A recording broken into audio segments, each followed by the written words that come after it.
Cześć, witam Was Energik w kolejnym Enerflashu. Mamy 17 lipca. Dzisiaj myślałem, że będzie dosyć krótki Enerflash, z tego względu, że tych wiadomości faktycznie nie ma za dużo. Ale jest jeden temat, który mnie zaciekawił w zeszłym tygodniu, na początku zeszłego tygodnia wypadł i chciałbym tutaj kilka słów na ten temat powiedzieć, natomiast zrobimy to chyba na końcu tego Enerflasha, a teraz zajmiemy się informacjami, które są takie trochę bidne. Powstaje nowa gra z Star Wars Jedi. Chodzi oczywiście o kolejną część po Fallen Order i Survivor. Nie jest to jakby żadna nowość, bo Stig, reżyser gry, Stig Asmussen powiedział, że będzie to trylogia i nie jest chyba żadną tajemnicą, że trzecia część gry powstaje gdzieś tam, czy już nawet jest w jakimś tam pierwszych formach koncepcyjnych. Powiem tak, spoko.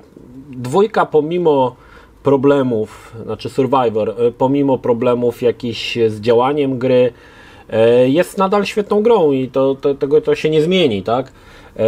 I muszę przyznać, że Respawn Software Entertainment zrobił naprawdę masę dobrej roboty i to jest taka gra z Gwiezdnych Wojen, której mi brakowało, więc jak najbardziej czekam na część trzecią, nawet wiedząc, że będzie miała problemy z płynnym działaniem. W żaden sposób mnie to jakby nie odrzuca od tej gry. Jest to gra, która czekajcie, trochę sobie kamerę zmienię. Jest to tytuł zdecydowanie, na który warto czekać. Wypłynęła taka informacja na temat nadchodzącego remake'u Alone in the Dark. Demo Alone in the Dark nadal chyba jest jeszcze, nie wiem. Ograć możecie na Steamie, bądź mogliście ograć na Steamie, nie wiem, czy ono jeszcze jest dostępne. No i wyszły informacje, że mamy dwie kampanie, bo tam oczywiście jest Edward Carnby i Emily Hartwood, dwoje bohaterów, dwa scenariusze, że każdy z tych scenariuszy ma być od 6 do 10 godzin, czyli w sumie zajmie nam 12-20 godzin, jak łatwo policzyć, czyli nie za dużo ogólnie. Natomiast Survivor horrory mają to do siebie, że one nie są za bardzo długie, to nie są gry na dziesiątki albo setki godzin. Tak czy tak, to co mnie nadal interesuje, to czy ten reboot tak naprawdę Alone in the Dark będzie tylko pierwszą częścią Alone in the Dark, czyli będzie działo się tylko w rezydencji Derketo, czy będą też tutaj wtłoczone też część druga i trzecia. Druga była z piratami, trzecia była z kowbojami. Aczkolwiek wydaje mi się, że to będzie tylko jakby pierwsza część. Wezmą na róż tylko pierwszą część i z tego chyba zrobią. Chociaż są tutaj pewne elementy, które były w drugiej części. Na przykład ta mała dziewczynka, którą chodziło się w demie, tak naprawdę ona pojawiła się w części drugiej. O ile to jest ta sama dziewczynka, ale wydaje mi się, że tak. Także trochę tutaj to wymieszali. No ale zobaczymy. Tak czy tak czekam na Alone in the Dark. Oczywiście możecie się spodziewać na pewno recenzji. Jest to gra tak naprawdę klasyczny Alone in the Dark, ja to kiedyś mówiłem, będzie w pierwszej dziesiątce moich ulubionych gier wszechczasów, więc sami rozumiecie, że czekam. Dobra, wypłynęły jakieś informacje na temat kolejnych procesorów Intela.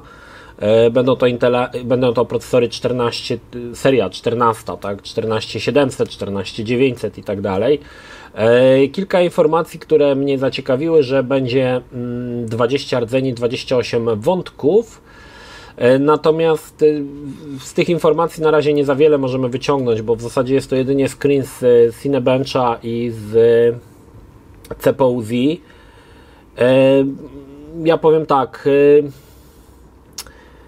nie wiem, ciekawy jestem, jakie będzie TDP też. Tutaj pokazuje 125 W, ale ciekawy jestem, czy to się nie zwiększy na 14900. Na pewno się zwiększy.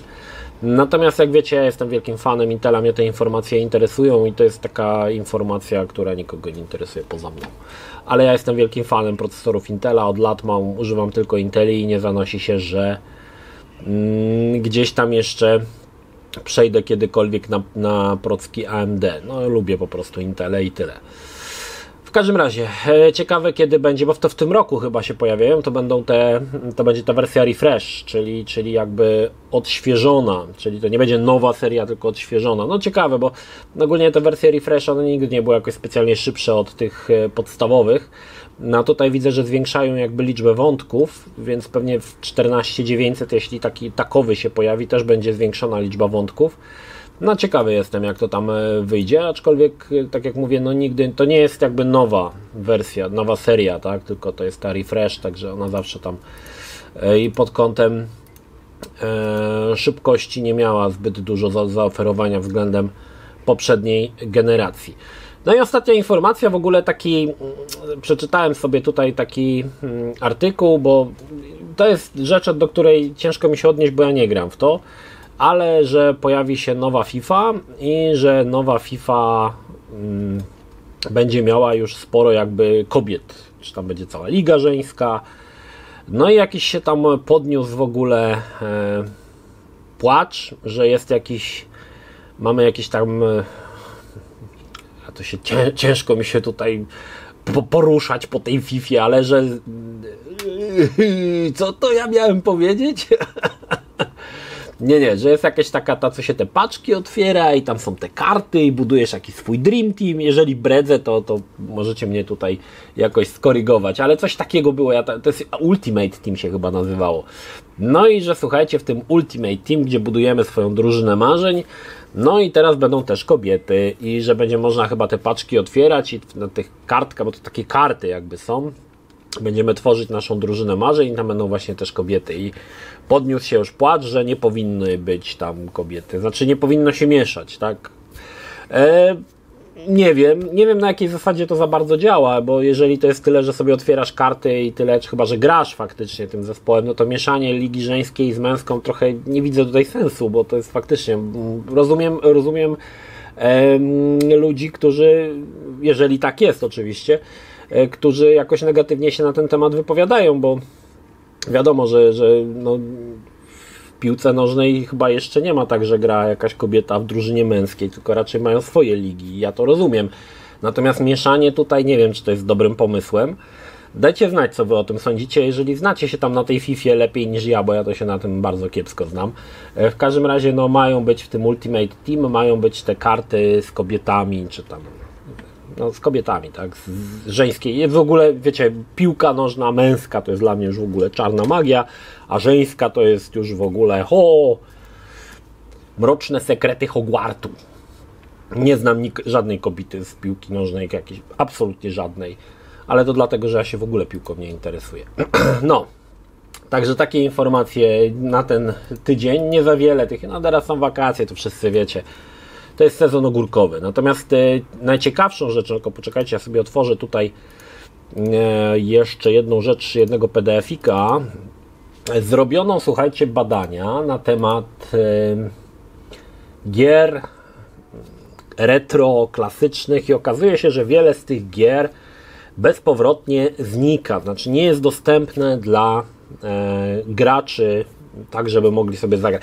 Sam artykuł jest dosyć ciekawy, bo porusza on wiele wątków, aczkolwiek wydaje mi się, że nie jest tu do końca podjęty ten temat, czy też wiadomo, że to jest temat tak szeroki i tak ogromny, że ciężko to wszystko jakby ogarnąć, tak? Natomiast krótko mówiąc, mamy gry na PlayStation 2, wyszło ich tam masa i okazuje się, że ogólnodostępnych jest tylko 12% z tych wszystkich gier na konsolę PlayStation 2. Głównie FIFA, NHL i NBA, które nikt nie gra. Nie, no ale chodzi o to, że jest dostępność utrudniona. I tutaj cały ten raport dotyczy też cyfryzacji tych gier, czyli że nie chodzi o to, że o fizyczne pudełka, tylko sama gra, więc niektóre gry przechodziły na edycję cyfrową, były przenoszone, na przykład w sklepach się pojawiały na przykład PlayStation, no i były one dostępne. No i tutaj jest kilka ciekawych problemów, bo sam ten raport zadaje pytanie, kto, czy może inaczej, ja zadaję to pytanie, czy firmom, które tworzą te sklepy, czyli Sony, Nintendo czy Microsoft, one powinny tutaj jakoś dbać o to, aby zachować tą spuściznę z tych gier wideo. W mojej opinii nie leży to w ich gestii, bo oni nie należą jakby do jakiejś fundacji czy jakiegoś nie wiem, stowarzyszenia, które się tym zajmuje. Oni wynajmują miejsce na serwerze, dają sklep, dają możliwość zarobku, więc na kim leży ten obowiązek, no jeszcze teraz nie obowiązek zachowania całej tej spuścizny gier wideo. I teraz tu jest też ciekawy przykład sklepów na 3DS-a i na Wii, gdzie było mnóstwo gier w edycji cyfrowej i nagle te sklepy zamknęli. I wszystkie te gry, które tam były, zostały stracone bezpowrotnie. Jeżeli one nie były w pudełku i były tylko na danym sklepie, no to one po prostu zniknęły.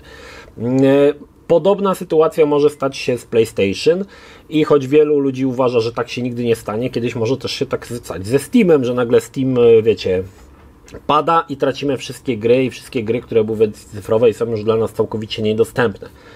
Choć to jest oczywiście jakiś taki bardziej ekstremalny przykład, ale Steam pokazał, że ma możliwość wycofywania gier z swojej biblioteki, a jest to spowodowane kolejnym czynnikiem, który również jest tutaj wspomniany i który jest bardzo, wydaje mi się, złożony, mianowicie licencje. Dzisiaj nie jest tak prosto przenieść grę na edycję cyfrową, to znaczy mamy jakąś grę na przykład z PlayStation 2 i chcemy, żeby ona została zachowana i wydajemy ją na przykład sobie na Steama w edycji cyfrowej, tak, żeby zachować ten tytuł dla innych pokoleń. I to problem jest taki, że cała gra, znaczy nie zawsze, ale w dużej mierze gra opiera się na licencjach. Najczęściej spotykana jest to licencja na muzykę, bo muzykę robi ktoś inny, na przykład jakiś podwykonawca i on daje im licencję na przykład na 15 lat. No i po tych 15 latach albo zdejmujemy grę, albo wykasowujemy muzykę. I tu jest przykład takiej gry, którą pewnie niewielu z Was pamięta, Alpha Protocol, gdzie gra była dostępna cyfrowo, skończyła się licencja na muzykę i Sega tą grę po prostu zdjęła. Dlaczego? Bo pewnie było to tańsze. Już widzieli, że nikt się tym nie interesuje, że nikt w to nie gra i nikt tego nie kupuje, więc po co przedłużać licencję na muzykę?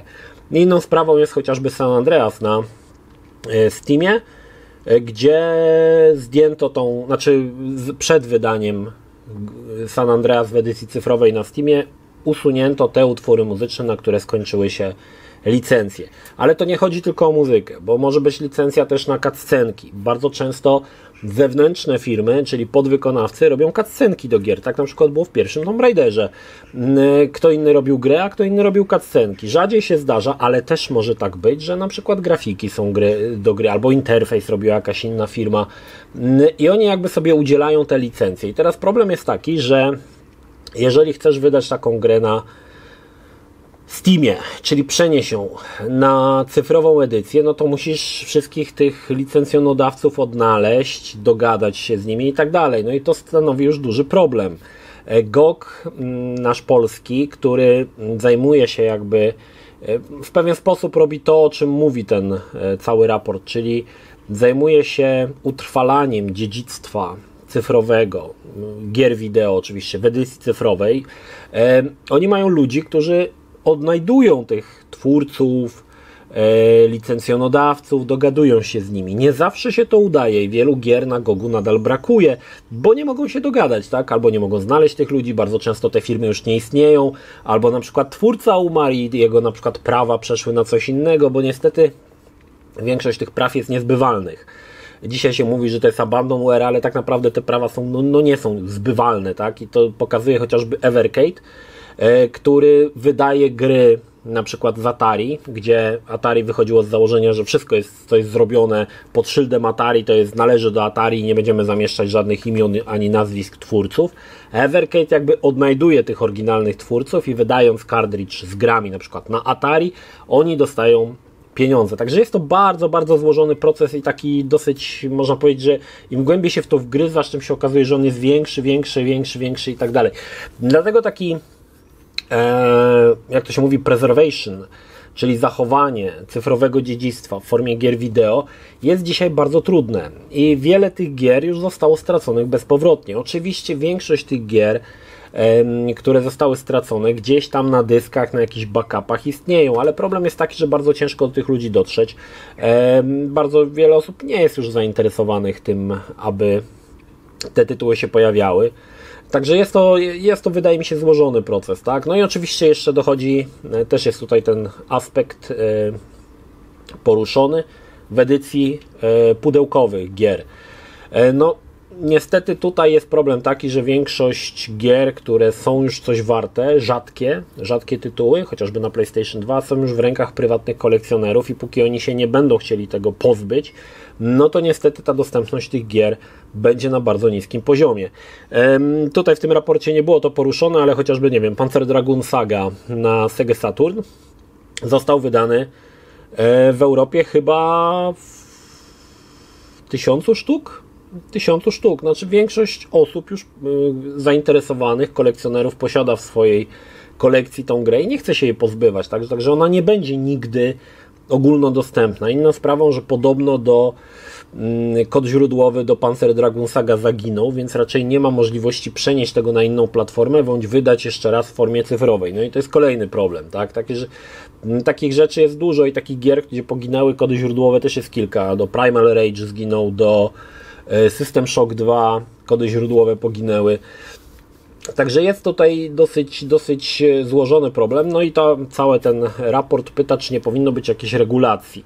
Aczkolwiek wydaje mi się, że te regulacje mogą być bardzo... Znaczy ciężko jakby zrobić te regulacje, tak? Bo kto powinien odpowiadać za to, żeby zachować to dziedzictwo tych gier wideo? Czy powinno to spadać na firmy, które mają swoje sklepy, czyli tak jak mówię, no Steam, PlayStation, znaczy Sony, Microsoft, Nintendo i oni powinni się dogadywać, no ale to też jest tak, że Sony widzi, że no miejsce na serwerach nie jest z gumy i po prostu jeżeli coś przestają ludzie się interesować na przykład kupowaniem gier na PlayStation 3, no to ten sklep zostaje zamykany i ponownie tracimy mnóstwo gier, które były cyfrowo. Oczywiście kto ma je na dysku jeszcze zgrane, chociażby słynny przykład Dema PT, które PlayStation usunęło ze swojego stora. No i potem nagle się okazało, że ludzie, którzy mieli tą grę zgraną na konsoli, nagle sprzedawali te konsole w tysiącach dolarów, tak? Bo była tam to PT, które jest dzisiaj już całkowicie niedostępne. Nie można tego ściągnąć, nie można pobrać. Także jest tutaj, no oczywiście dochodzi jeszcze tutaj kwestia najprostsza, czyli piractwo, tak? Bo jeżeli idziemy w stronę piractwa, to w zasadzie wszystko jest ogólnodostępne, ale tu raczej ten cały raport się skupia na legalnych działaniach, a nie na piractwie. Wiadomo, na piratach znajdziemy wszystko. Także ciekawy temat. Polecam sobie przeczytać, chociaż ciężko mi się to czytało. Ja to tak wybiórczo czytałem to, co mnie interesuje, ale jest ten raport do pobrania. Można sobie przejrzeć, można sobie poczytać, można się zastanowić nad tym i zobaczyć, znaczy tak się zastanowić nawet samodzielnie, tak, czy jest jakieś wyjście z tej sytuacji, bo w mojej opinii niestety dzisiaj zrobienie na przykład legalnej bazy, na przykład danej platformy, nie wiem, tutaj chociażby jest Commodore C64, wymagałoby absurdalnej ilości pracy, żeby dotrzeć do tych wszystkich licencjonodawców, do autorów, grafiki, muzyki. To jest wręcz absolutnie, wydaje mi się, niemożliwe, żeby coś takiego udało się zrobić. To raczej by były pojedyncze tytuły, a tak to no masakra, żeby coś takiego ogarnąć. Ale jestem ciekawy, co Wy o tym sądzicie. Jeżeli chcecie, to w linku, o ile nie zapomniałem, w linku macie adres do tego, w opisie macie adres do ściągnięcia PDF-a z tym raportem. Możecie się sobie poczytać, popatrzeć i zastanowić się, czy jest jakieś wyjście, tak? Bo no, tracimy bezpowrotnie dziedzictwo naszej kultury w formie gier wideo. Wiele już takich gier zostało bezpowrotnie wręcz straconych.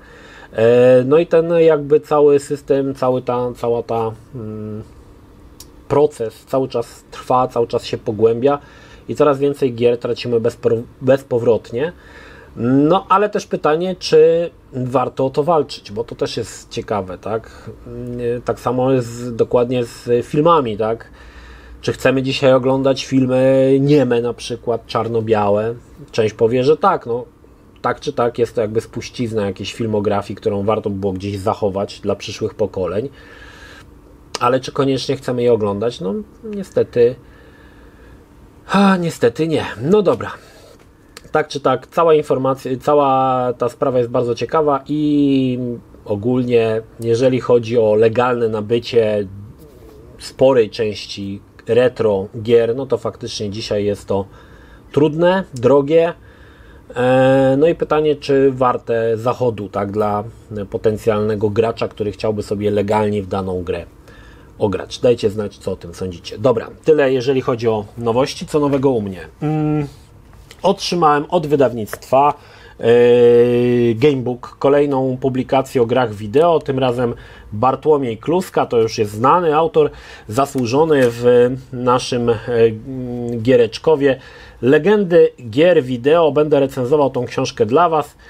Jest to opis takich najbardziej rozpoznawalnych postaci z świata gier wideo. Nie będę za dużo mówił, natomiast sam, to mała ciekawostka, to się dowiedziałem z tej książki, że Bartłomiej Kluska też jest z Łodzi, z Bałut. Z Bałut się pochodzi, z miasta Łodzi. Ja co prawda jestem z Redkini, ale długo mieszkałem na Bałutach, na starych Bałutach, także jesteśmy jak dwa ziomki. W każdym razie, recenzja niech długo książki się pojawi, może nawet w tym tygodniu będę starał się ją zmontować. Dobra, co planuję w tym tygodniu? Poczekajcie, otworzę tylko sobie mój kajecik. Więc tak, mam do zrobienia jedną recenzję po latach. Ostatnio wkręciłem się w tę recenzję po latach, powiem Wam. Podoba mi się ten format. To jest jakby takie naturalne przedłużenie, to było grane, gdzie po prostu robię sobie te recenzje tych gier sprzed lat i wydaje mi się, że jest to bardziej zwarte i bardziej konkretne niż to było grane. Dlatego lubię ten format i będę go na pewno kontynuował. Będzie recenzja po latach. Na razie nie planuję żadnego większego materiału na sobotę. Coś tam będziemy, pewnie w tym tygodniu będziemy w ogóle z Bartem nagrywać podcast. W zeszłym tygodniu troszkę nie mieliśmy kiedy, ale w tym tygodniu będziemy coś tam razem robić. Więc jeżeli nagramy gdzieś do środy ten podcast, to będzie on pewnie dostępny piątek, sobota, jakoś tak się powinno tam wpasować. No i w sumie, czy jeszcze coś mam takiego do roboty? Myślę jeszcze nad jednym formatem. Nie wiem, czy będę w tym tygodniu, na pewno go nie będę realizował, bo ja muszę jeszcze się nad tym zastanowić, ale myślę o takim nowym formatem odnośnie hardware'u, gdzie będzie o retro konsolach, ale w troszkę inny sposób niż robiłem do tej pory, jak oglądaliście na przykład historię powstania do Nintendo 64, bardziej z mojego takiego oka, z punktu widzenia samego gracza. Nie wiem jeszcze, jak to zrealizować i jakby to miało wyglądać, ale zobaczymy. Coś tam będę w tym celu działał. No i ostatnio też mogę Wam powiedzieć, ci, którzy tam się mnie na TikToku zafollowowali, to widzieli, ostatnio się wkręciłem troszkę w te TikTokowe historie. Podoba mi się to, że ten format jest po prostu, nie zajmuje mi dużo czasu. Ja sobie postawiłem taki limit, że zrobienie jednego TikToka nie może trwać dłużej niż pół godziny, łącznie ze wszystkim, z montażem, z nagraniem, ze wszystkim. I staram się tego trzymać. Rozpisałem sobie tych TikToków chyba już nie wiem, z 50 różnych takich mini filmików. Ogólnie będę szedł w ciekawostki z gier i ciekawostki sprzętowe, także będą to jakby nie będą to informacje, które pojawiały się kiedyś u mnie na kanale, ale będą też informacje, które nie pojawiały się u mnie na kanale, ale wszystko związane właśnie z grami, sprzętem, takie właśnie małe ciekawostki. Spróbuję w tą stronę i zobaczymy, czy to jest dobry kierunek. Jak sobie tam spojrzałem na polskiego TikToka, to nie za wiele osób robi coś takiego, zwłaszcza, że te ciekawostki będą w dużej mierze opierały się na grach retro i retro sprzęcie, a nie na nowościach. Także zobaczymy, czy jest to prawidłowy kierunek. Na razie wypuściłem kilka tych filmów, będzie ich więcej. Oczywiście te wszystkie filmy w którymś momencie trafią też na shortsy YouTube'owe, także one tam też się będą pojawiały. Może będę po prostu wrzucał tam te shortsy, na przykład od razu paczkę 5 filmów, bo nie wiem, czy będę chciał wrzucać je tak często. No zobaczę. No ogólnie plan był taki, żeby robić co drugi dzień, ale to już mi się tu rozłożyło, że to raczej się tak nie uda. Więc fajnie by było wrzucić właśnie na przykład w jeden dzień TikToka, na przykład we wtorek, a w czwartek ten sam film by poleciał na shortsy, tak? I to by był taki jakby, i co tydzień bym wrzucał nowy film. Chociaż jak popatrzyłem, powiem wam, to jest w ogóle ciekawostka, bo tam trochę w tym TikToku się tam zacząłem sobie patrzeć, to TikTok zaleca wrzucanie 4 filmów dziennie. 4 filmów dziennie, Chryste Panie. To ja się nie dziwię, bo i tak wiecie, oglądałem na tym TikToku te filmy. Najlepsze są te laski. Laski na TikToku to są najlepsze. Na przykład laska, wiecie, cyc wywalony, makijaż taki, że można ją zdzierać szpachlą i na przykład cały film polega na tym, że typiara otwiera lodówkę. I to wszystko. Otwiera lodówkę. Dupą świeci, cyckami świeci, ale otwiera lodówkę. I to cały film, nie? Potem pije kawę. No, masakra, nie? Do takich filmów to można nawet dziennie nagrać 500, nie? Ale no... Szanujmy się, szanujmy się. Dobra, nie przedłużam, bo miało być krótko, a wyszło 25 minut. Świetnie. Dajcie znać, co sądzicie o tym zachowaniu tych gier retro, jak to wy widzicie, i dajcie znać, co sądzicie o tej Fifie, że te kobiety będą w tym Ultimate Team, tak? Czy to jest dobry pomysł, czy raczej jest to zły pomysł, bo to jest w ogóle tam, czuję, że tu się powinna jakaś taka sroga dyskusja właśnie pokazać, czy też pojawić na ten temat. Dobra, to tyle. Pozdrawiam z Energik, trzymajcie się, do następnego. Cześć. Jeśli film Ci się podobał, zachęcam do subskrypcji lub wsparcia mojego kanału na portalu patronite.pl. Film o podobnej tematyce znajdziesz tutaj, natomiast z drugiej strony znajdziesz film wygenerowany przez platformę YouTube'a. Zachęcam również do odwiedzenia moich social mediów, grupy Energikowcy na Facebooku oraz serwera Discord. Linki jak zwykle w opisie.